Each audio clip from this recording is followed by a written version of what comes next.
حاصل کرنے کا بہترین ذریعہ، لیکن اگر اسی ایٹم سے ایٹم بم بنایا جاتا ہے تو انسانیت کی تباہی کا سامان ہے۔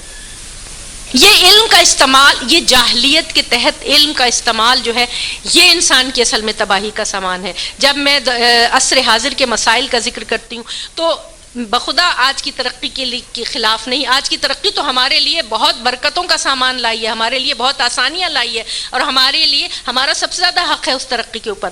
لیکن مسئلہ دراصل جو ہے وہ جاہلیت کا مسئلہ ہے کہ الہی نظام کے سامنے کسی دوسرے نظام کے آگے سر نہ جھکایا جائے، کسی دوسرے نظام کے آگے سر نہ جھکایا جائے۔ اور مختصراً آپ کے سامنے، وقت میرے پاس بہت کم ہے، 7 نکات میں آپ کے سامنے بیان کروں، یاد رکھیے گا کہ الہی نظام کے نفاذ کے لیے ہمیں سٹیپ بائی سٹیپ اگر چلنا پڑے گا، قدم بقدم چلنا پڑے گا، تو اس کے لیے ہمیں پہلے شریعت کا نظام نافذ کرنے کی تیاریاں، اس قسم کا معاشرہ قائم کیا جائے جو شریعت کا نظام نافذ ہو۔ اس کے بعد جو ہے وہ ہمیں دعوت دینی ہے، دعوت حق دینی ہے۔ دعوت حق انتہائی موعظۃ حسنہ، بہترین طریقے سے، محبت سے، عاجزی سے، انکساری سے دعوت حق دینی ہے، دعوت قرآن دینی ہے، دعوت مکتب اہل بیت دینی ہے۔ پھر کیا ہوگا کہ قبولیت اس طرح دی جائے کہ دیکھیں کہ لوگوں میں قبولیت ہے۔ وہ جب قبولیت ہو جاتی ہے، چوتھا اس کا مرحلہ تزکیے کا مرحلہ ہے۔ تزکیے کا مرحلہ ہے کہ تزکیہ کیا جاتا ہے تاکہ معاشرے کو کرپشن سے پاک کیا جائے۔ اگر کوئی معاشرہ کرپشن کا شکار ہے، بدعنوانی کا شکار ہے، بے ایمانی کا شکار ہے، ظلم و ستم کا شکار ہے، تو اس معاشرے میں قرآنی معاشرہ قائم اس کو نہیں کیا جا سکتا، اور شریعت کا نفاذ وہاں نہیں ہو سکتا۔ تزکیہ ضروری ہے۔ تزکیہ کے بعد تعلیم، پھر تعلیم دی جاتی ہے کہ کیا احکامات ہیں، ہر زندگی کے ہر شعبے میں ہمیں پروردگار عالم کی طرف سے اور انبیاء ائمہ علیہ السلام کی طرف سے کیا تعلیمات ہیں۔ بہترین، ہمارے پاس بہت خزانہ موجود ہے، ایک ایک نقطہ۔ اجتہاد تو اسلام کا وہ معجزہ ہے۔ اجتہاد نکلا ہے جہادہ سے، جہادہ کا مطلب ہے سر توڑ کوشش کرنا۔ اجتہاد دینی تعلیمات، اسلامی تعلیمات کا وہ معجزہ ہے کہ بڑے بڑے ادیان عالم جو اس وقت دنیا میں موجود ہیں اور جو اپنے عقل و دانش پر فخر کرتے ہیں، وہ اس معجزے پر انگشت بندنا ہے کہ اجتہاد اسلام میں وہ کوالٹی، وہ کیفیت اور وہ صلاحیت کہ بدلتے ہوئے وقت کے ساتھ اپنے احکامات کو اس وقت کے حساب سے بدلا جائے، یہ ہے اجتہاد۔ ہمارے یہاں بدرجہ اتم موجود ہے اجتہاد کہ جو جیسا زمانہ ہے اس حساب سے اپنی زندگیوں کو ڈھالو، اور اس میں واجبات اور فرائض کے دائرے میں رہتے رہتے اپنی زندگیوں میں کس طرح اجتہاد کیا جاتا ہے۔ تو یہ تعلیم دی جاتی، یہ تعلیم ہو گئی۔ اس کے بعد ایک صالح معاشرے کا قیام۔ جب صالح معاشرے کا قیام ہو جاتا ہے تو اس کے بعد پھر قانون کا نفاذ۔ یہ وہ سٹیپس ہیں کہ جو ہمارے ذہنوں میں رہیں کہ انشاءاللہ جب سلطنت امام قائم ہوگی تو ہمیں ان سٹیپس سے ہمیں گزرنا پڑے گا۔ درود بھیجیے محمد والا۔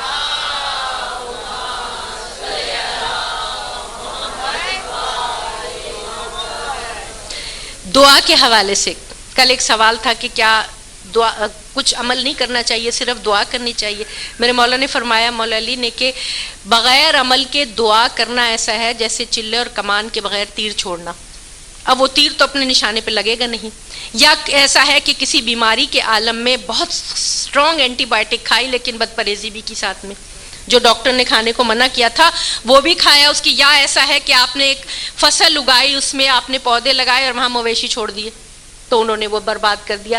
تو عمل کے بغیر دعا اپنے صحیح مقام پر نہیں پہنچتی۔ پھر ایک سوال اٹھتا ہے قضاء و قدر کا کہ جو قسمت معین ہو گئی، جو تقدیر میں لکھا گیا، تو کیا وہ دعا سے بدلا جاتا ہے؟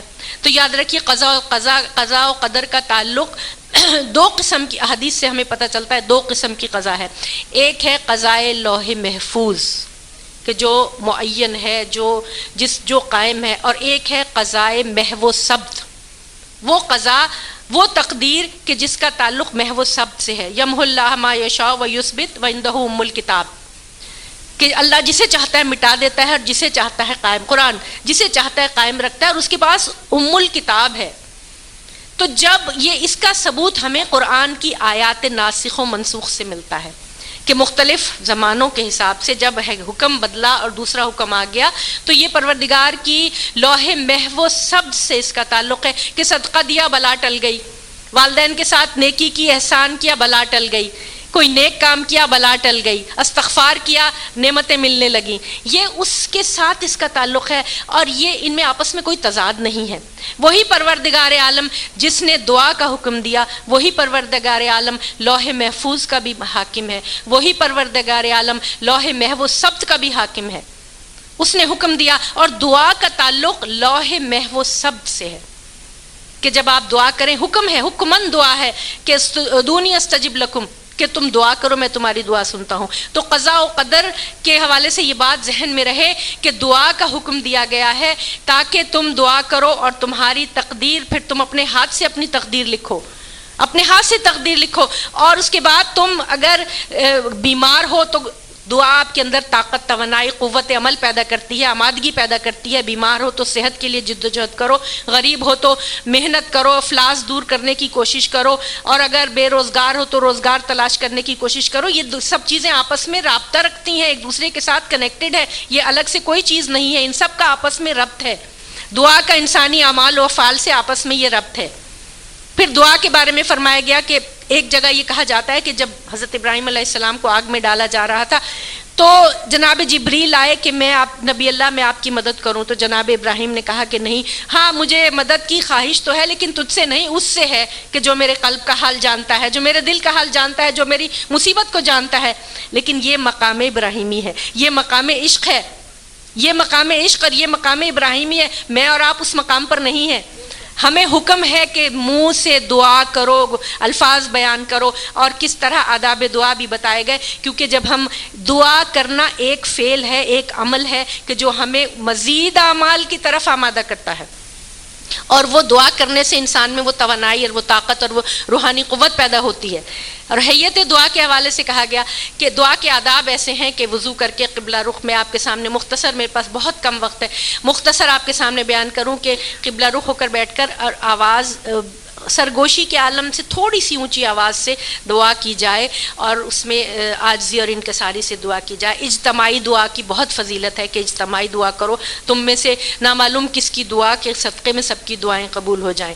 حیت دعا کے حوالے سے یہ ہے کہ جب آپ دعا کریں اور اگر کسی دشمن سے حفاظت کی دعا ہے تو قبلہ رخ ہتھیلیوں کو کر کے اس طرح دعا کریں، تاکہ جیسے کوئی وار روکتا ہے، قبلہ رخ ہتھیلیوں کے کر کے اس طرح وار کر دعا کی جائے۔ اور اگر رزق کی دعا کی جائے تو وہ اپنے سینے کے مقابلے میں ایسے رکھ کے یوں دعا کی جائے۔ اور اگر اضطرار اور اضطراب کی حالت میں اور مصیبت کے عالم میں دعا کی جائے تو سر سے بلند کر کے آسمان کی طرف ہاتھ کر کے دعا کی جائے۔ اور اگر انسان کسی بہت بڑی مصیبت میں گرفتار ہے اور اس مصیبت سے نکلنا چاہتا ہے تو زمین کی طرف ہتھیلیاں ایسے کر کے کہ پروردگار عالم میں بہت عاجز اور ناتواں ہوں، میری اتنی قوت نہیں کہ اس مصیبت سے میں نجات پا سکتا، اپنی عاجزی کے انکساری کے اظہار کے لیے زمین کی طرف ہاتھ کر کے اور دعا کی جائے تو پروردگار عالم وہ دعا ضرور قبول کرتا ہے۔ درود بھیجیے۔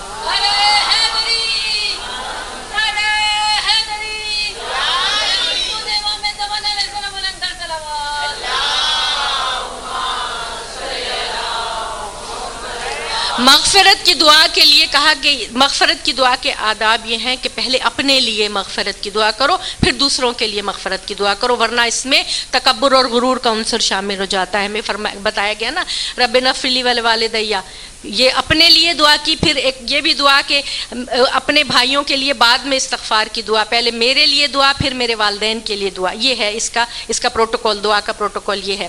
اس کے بعد دعا میں انسان کو اپنے اول آخر کا درود پہلے شروع کرے، اس کے بعد حمد و تسبیح کرے، اس کے بعد شکر ادا کرے، اس کے بعد استغفار کرے، پھر درود پڑھے اور پھر اپنی دعا پیش کرے۔ اول آخر درود کہ فرمائے پروردگار عالم نے کہ درود کو قبول کرنے کے بعد حیا آتی ہے رحمت الہی کو کہ بیچ کی درمیان کی دعا کو کیسے رد کر دے۔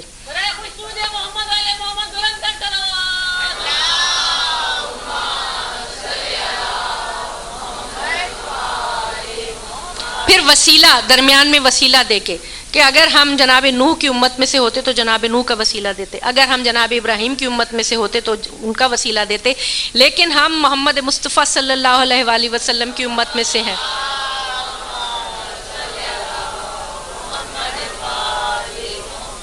اور اپنے امام کی غیبت میں ہیں تو ہم انہی کا وسیلہ اختیار کریں گے. ہم کوئی ہارون رشید یا مامون رشید یا ہشام یا مروان کے حوالے سے ان کے وسیلے سے دعا نہیں کریں گے. وسیلہ اختیار کرنا ضروری ہے. پھر فرمایا گیا کہ اگر کوئی دعا میں تمہیں اعداد بتائے جائیں کہ یہ اتنی دفعہ پڑھنا ہے تو اس کا لحاظ رکھنا ہے، کیونکہ جیسے کسی عالم نے بتایا کہ فلاں درخت سے 10 قدم کے فاصلے پر خزانہ دفن ہے، تو وہ اگر ہم 15 قدم کے فاصلے پر جائیں گے تو وہ خزانہ نہیں ملے گا.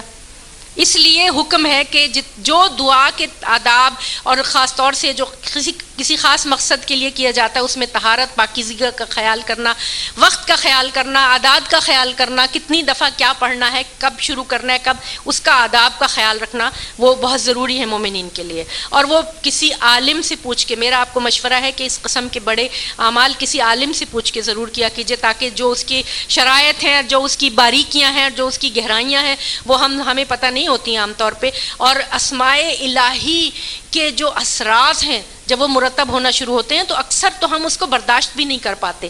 اس لیے ضروری ہے کہ ہم ان سب چیزوں کا خیال کریں. پھر اوقات دعا کے لیے کہا گیا کہ نمازوں کے بعد دعا مانگو، اور فجر کی نماز کے بعد دعا مانگو، جمعے کی نماز کے بعد جب روز آخر آدھی گزر جائے جب دعا مانگو، اور مغرب کی اذان کے بعد، مغرب کی نماز کے بعد دعا مانگو، 5 وقتہ نمازوں کے بعد. تو نماز شب، نصف شب گزرنے کے بعد دعا بہت قبول ہوتی ہے. وہ دعا نماز وطر میں دعا مانگو، وہ دعا قبول ہوتی ہے. سفر میں دعا مانگو، مرض کے عالم میں دعا مانگو، تکلیف کے عالم میں دعا مانگو، بارش کے وقت دعا مانگو، آندھیاں چلنے کے وقت جب آیات الہی کا نزول ہو اس وقت دعا مانگو. یہ دعا تمہاری، اس قسم کی تمہاری دعا قبول ہوں گی پروردگار عالم کے اس میں. اور مقامات دعا کے بارے میں فرمایا گیا کہ مسجد حرام میں، مسجد نبوی میں، مشعر الحرام میں، آراف میں، ائمہ معصومین کے روضوں میں، اور خاص طور سے قبہ سید الشہداء، سرکار سید الشہداء میں، کربلا میں ان کے روضے کے قبے کے نیچے مانگی گئی دعا جو ہے وہ ضرور قبول ہوتی ہے. یہ ہے دعاؤں کا، یہ دعاؤں کے حوالے سے اور دعاؤں کے آداب کے حوالے سے ہمارے پاس بہت لٹریچر بھی موجود ہے، اور میں نے مختصراً آپ کے سامنے بیان کیا کیونکہ میرے پاس ابھی وقت نہیں ہے. ایک درود بھیج دے محمد والے محمد.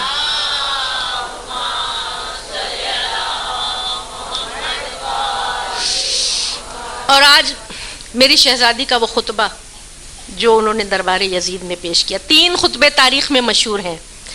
خطبہ فدق جو میری شہزادی نے خلیفہ اول کے دربار میں دیا تھا، خطبہ شقشقیہ جو میرے مولا علی سے منسوب ہے، اور خطبہ شہزادی زینب جو دربار یزید میں شہزادی نے دیا. کہتے ہیں کہ جو خطبہ فدق اگر اس میں کوئی کمی رہ گئی تو اس کو مولا علی نے پورے کیا خطبہ شقشقیہ میں، اور خطبہ شقشقیہ کو میری شہزادی نے دربار یزید میں بہت بڑی مصیبت میرے میں ہمت نہیں ہے کہ میں آپ کے سامنے بیان کروں، لیکن جو بھی میں آپ کے سامنے بیان کر سکتی ہوں وہ اس طرح کہ جب شام پہنچا ہے یہ قافلہ، جب شام پہنچا ہے تو 3 گھنٹے تک روک کے رکھا اہل بیت کے قافلے کو. میرے مولا فرماتے ہیں چوتھے امام 3 گھنٹے تک روک کے رکھا، اور دربار کی آئینہ بندی اور سجاوٹ ہو رہی تھی. اس کا نام ہی باب الساعت پڑ گیا. دمشق جن کا جانا ہوا ہوگا یقیناً جو جائیں اللہ انہیں لے کے جائے، وہاں دیکھیں باب الساعت پر وہاں اہل بیت کا قافلہ کھڑا رہا. اس کے بعد شور اٹھا کہ اجازت مل گئی دربار میں آنے کی. جیسے ہی اہل حرم کو اونٹوں پر سے اتارا، ایک رسی لائی گئی اور ان کو کسی کا ہاتھ، کسی کا گلا، کسی کو باندھ دیا گیا، اور اسی رسی میں چھوٹے بڑوں کو ایک رسی میں سب کو باندھ کر اور اندر لے جایا جا رہا تھا. میری شہزادی پر سلام کہ آپ کا صبر، میرے مولا فرماتے ہیں میں نے سیدہ زینب جیسا صبر نہیں دیکھا کہ بچوں کو تسلی دیتی جاتی تھیں، خواتین کو تسلی دیتی جاتی تھیں کہ گھبرانا نہیں میں ہوں، گھبرانا نہیں میں ہوں. شہزادی چلتی چلی جا رہی ہیں، دروازے پر دروازہ گزر رہا ہے. جب 7واں دروازہ آیا تو دیکھا کہ 700 کرسی نشین بیٹھے ہوئے ہیں، تمام اور ملکوں کے سفیر ہیں، زمیندار ہیں، جاہ و حشم والے ہیں، امیر ہیں، کبیر ہیں، درباری ہیں، سرکاری ہیں. میری شہزادی نے جب دیکھا تو بیٹھ گئیں. پوچھا سید سجاد نے پھوپھی اماں کیوں بیٹھ گئیں؟ کہا سجاد دیکھتے نہیں ہو یہ کوفہ نہیں ہے، یہ سجاد یہ بازار نہیں ہے، یہ دربار ہے. یہاں یہ شہنشاہ کا، یہ شیخ کا دربار ہے. 21 رمضان کو میرے مولا نے کہا تھا، میرے بابا نے کہا تھا زینب اکیلی مت جانا، میں بھی آؤں گا. میں اپنے بابا کو بلا لوں تاکہ وہ میرے ساتھ اس دربار میں جائیں. شہزادی نے بلایا، شہزادی کھڑی ہوئی، دربار میں تشریف لے گئے. سر حسین کو تشت طلا میں رکھا گیا، سر حسین پر سرپوش ڈال دیا گیا، تشت طلا میں رکھا گیا۔ امام تشریف فرما ہے، وہ جگہ بھی دمشق میں موجود ہے جہاں پہ امام کھڑے ہوئے تھے۔ پوچھا یزید نے یہ کون ہے؟ کہا علی ابن الحسین۔ کہا علی زندہ ہے؟ علی کو تو تم نے کربلا میں قتل نہیں کر دیا تھا؟ کہا کہ یزید حسین کے سب بیٹوں کے نام علی ہیں، وہ علی اکبر تھے اور وہ علی اصغر تھے، یہ علی ابن الحسین ہے۔ کچھ باتیں کی، کچھ سوال کیا امام سے، امام خاموش ہیں، امام خاموش ہیں۔ کہ اتنے میں مصر روم کا ایک سفیر، اس کا نام عبد الوہاب، وہ جب کھڑا ہوا اس نے کھڑے ہو کہا یزید تو مجھے جانتا ہے؟ یزید نے کہا ہاں میں تجھے جانتا ہوں، تو روم کا سفیر ہے۔ اس نے کہا یزید یہ سر کس کا ہے؟ کہا کہ یہ سر حسین کا ہے۔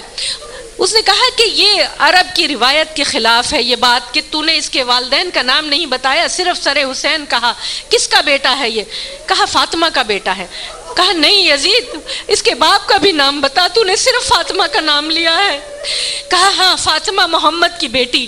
وہ کھڑا ہو گیا، کہنے لگا میں ایک عجیب و غریب محبت اس سر سے میں محسوس کر رہا ہوں کہ میں بہت عرصہ پہلے جب مدینہ گیا تھا تو میں نے مسلمانوں کے رسول کو اس بچے کو اپنی گود میں بٹھائے ہوئے دیکھا تھا، اور وہ اس کو پیار کرتے جاتے تھے اور کہتے جاتے تھے پروردگار تو اس کو دوست رکھنا جو حسین کو دوست رکھے، اور تو اس پر لعنت بھیجنا جو حسین کے ساتھ دشمنی کرے۔ یزید نے جب یہ سنا تو وہ فق ہو گیا، دربار میں ایک سناٹا چھا گیا، اور یزید سمجھ گیا کہ اہل دربار کو پتہ چل گیا ہے کہ یہ کس کا سر ہے۔ اس نے کہا کہ اگر سفارت کے آداب مانے نہ ہوتے تو میں تجھے قتل کر دیتا۔ عبد الوہاب نے کہا کہ تو مجھے قتل کی دھمکی دیتا ہے؟ میرے قتل میں سفارت کے آداب مانے ہیں، محمد کے بیٹے کے قتل میں سفارت کے آداب مانے نہیں تھے۔ یہ کہتا ہوا دربار سے نکل گیا۔ یزید نے لوگوں کی توجہ بٹانے کے لیے بیویوں کے بارے میں پوچھنا شروع کیا۔ من ہاذا؟ کہا یہ علی اکبر کی ماں ہے۔ من ہاذا؟ یہ قاسم کی ماں ہے، یہ محمد کے نواسے کی بیوہ ام فروا ہے۔ کہا من ہاذا؟ یہ علی اصغر کی ماں ہے، یہ ام رباب ہے۔ کہا من ہاذا؟ یہ ام کلثوم ہے۔ شہزادی سکینہ کا گلا رسی میں ہے، بار بار پنجوں پر کھڑی ہوتی ہیں۔ کہا یہ بچی کون ہے جو پنجوں پر کھڑی ہوتی ہے؟ سکینہ نے کہا یزید تو دیکھتا نہیں کہ سب کے قد لمبے ہیں، میرا گلا رسی میں بندھا ہوا ہے، جب یہ لوگ کھڑے ہوتے ہیں تو میرا گلا گھٹتا ہے، میرا دم گھٹتا ہے۔ کہا اس کا گلا کھول دو، آزاد کر دو۔ یہاں وہ مصیبت بھی جو آپ نے ابھی مرثیے میں سنی، لیکن یہاں میرے پاس وقت نہیں، میں بی بی کا خطبہ آپ کے سامنے بیان کرنا چاہتی ہوں۔ اتنے میں یزید نے دیکھا کہ ایک طویل القامت خاتون ہے جو کنیزوں کے جھرمٹ میں ہے۔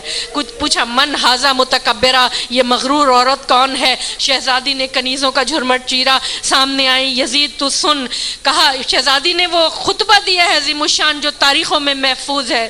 یہ شہزادی نے اس خطبے میں یزید کا تعارف کرایا، یزید کے خاندان کا تعارف کرایا، اور کربلا کا تعارف کرایا کہ کربلا کیوں برپا ہوئی۔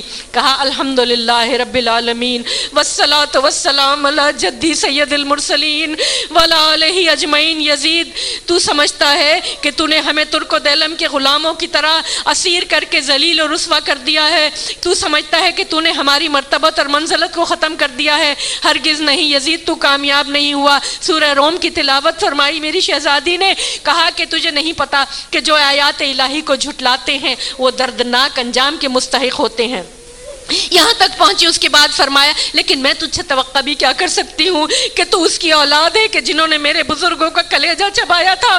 تو جگر ہندا جگر خارا کا بیٹا ہے، تیرا خون شہیدوں کے، تیرا جسم شہیدوں کے خون سے پلا بڑا ہے۔ میں تجھ سے کیا توقع رکھ سکتی ہوں کہ تیرے آباء و اجداد نے؟ یزید تو ہمارے غلام کردہ کی اولاد ہے، تو ہمارے غلام کردہ کی اولاد ہے، اور تو سمجھتا ہے کہ کیا تجھے اللہ نے یہ نعمت دی ہے؟ نہیں، تجھے تو مہلت دی ہے تاکہ تو اتنے گناہ کر لے کہ بعد میں پھر تجھ پر عذاب علیم نازل ہو۔ شہزادی کہتی جاتی تھی دربار میں سناٹا ہے، درباری حیران ہے، درباریوں کو نہیں پتا تھا کہ یہ کون خان وادہ ہے، یہ یہ سر کس کا ہے اور یہ خاتون کون ہے؟ پھر میری بیوی نے فرمایا کہ یزید خدا کی قسم تو کبھی اس راز کو نہیں پا سکے گا، تو کبھی حقیقت شہادت حسین کو نہیں پا سکے گا۔ تو سمجھتا ہے کہ تو نے محمد کے گھرانے کی عظمت کو اور ہیبت کو ختم کر دیا؟ نہیں، خدا کی قسم تو کبھی نہیں پا سکے گا۔ دربار میں کوہرام مچ گیا، گریے کا شور بلند ہوا۔ یزید نے توجہ ہٹانے کے لیے سر حسین کے ساتھ بے ادبی شروع کی، چھڑی سے اس نے ہونٹوں کو چھیڑا۔ ایک صحابی نے کھڑے ہو کے کہا یزید میں نے محمد کو ان ہونٹوں کے بوسے لیتے ہوئے دیکھا۔ یزید چھڑی ہٹا لے۔ شہزادی کو جلال آ گیا، کہنے لگی تو کر لے جتنے ظلم تو نے کرنے ہیں۔ اتنے میں ایک کنیز اندر سے دوڑتی ہوئی آئی جو سر برہنہ تھی۔ یزید نے آگے بڑھ کے ردا اس کے سر پہ ڈال دی۔ ارے تو میری ناموس ہے، تو دربار میں کیوں نکل آئی؟ شہزادی نے چلا کے کہا خاک ہو تیری ناموس پر، میں نے فاطمہ زہرا کی آواز ابھی سنی ہے کہ میری بچی دربار میں آ گئی، میری بیٹی دربار میں آ گئی۔ الا لعنت اللہ علی القوم الظالمین۔